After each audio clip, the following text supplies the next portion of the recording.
আজকে যেই গাছটার পরিচর্যা করব সেই গাছ ঘরে থাকলে টাকার কোনো অভাব থাকবে না। মানি প্ল্যান্টের কথা বলছি। আসসালামু আলাইকুম, কি অবস্থা সবার, সবাই কেমন আছো?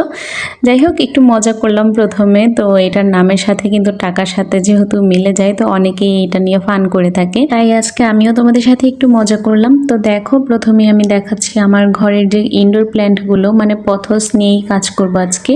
একটু পরিচর্যা করতেছি। তো এইগুলো পানিতে ছিল আমার, এগুলো শিকড়গুলো অনেকটাই যেগুলো পচে গিয়েছে সেগুলো আমি ফেলে দিচ্ছি। আর আজকে চিন্তা করেছি এগুলোকে আমি মাটিতে রাখবো। তো এর জন্য এখানে কিছু পেঁয়াজ, আলুর খোসা নিয়েছি আর এই টবটার মধ্যে আমি রাখবো। তো দেখি কি হয়। সেট করার পরে প্রথমে আমি একটুখানি মাটি নিয়ে নিয়েছি, মাটির সাথে অবশ্য একটু বালু মিক্স করাই ছিল আগে থেকেই। তো এখানে পেঁয়াজ, আলুর খোসাগুলো দিয়ে দিয়েছি।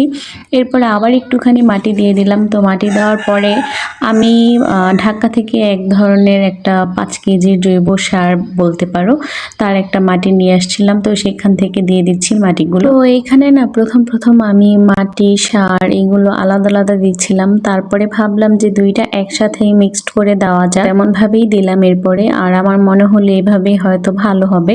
তারপরে এই যে মাটিগুলো দেওয়ার পরে এখানে আমার যেই মানি প্ল্যান্টগুলো রাখবো সেখানে সুন্দরভাবে আগে সেট করে নিলাম। তারপরে ওপর দিয়ে আবারও সেই মাটিটা দিয়ে দিলাম।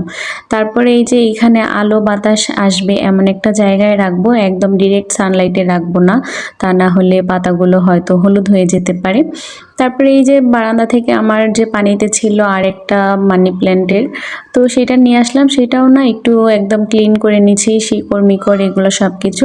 তারপরে নতুন পানি দিয়ে আবার এটাকে আমি পানিতেই রাখবো, এর জন্য বারান্দায় নিয়ে যাচ্ছি। তো এটাকে আমি আর এখন মাটিতে দিব না, পানিতেই দেখি কতটুকু গ্রো করে।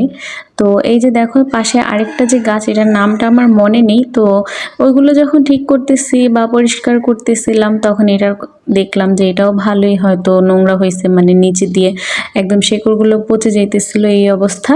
তো এটাও একটু পরিচর্যা করে নিলাম, টেক কেয়ার করলাম। দেখি এটারও নিচে শিকড় কিছু কিছু কেটে দিয়েছিলাম, তো মোটা একটা শিকড় ছিল আর কি। তো এটা দেখো একদম কত সতেজ লাগতেছে, তাই না? মানে ধোয়ার পরে না আসলে এটার রূপটাই একদম চেঞ্জ হয়ে গিয়েছিল, অবশ্য সবগুলোরই। তো এগুলোকে 2 দিন পর পরই যদি পানি স্প্রে করা হয় তাহলে খুব ভালো হয়। আর নিচে দেখো আমার যে মানি প্ল্যান্টের বড় পাতাগুলো, সেগুলোর সাথে ছোট ছোট বেবি মানি প্ল্যান্ট বের হইতেছিল আর কি। এর জন্য এটাকে আর কোনো মাটিতে দিব না, তো পানিতে রেখে দেখি কতটুকু কি বের হয় বেবিগুলো।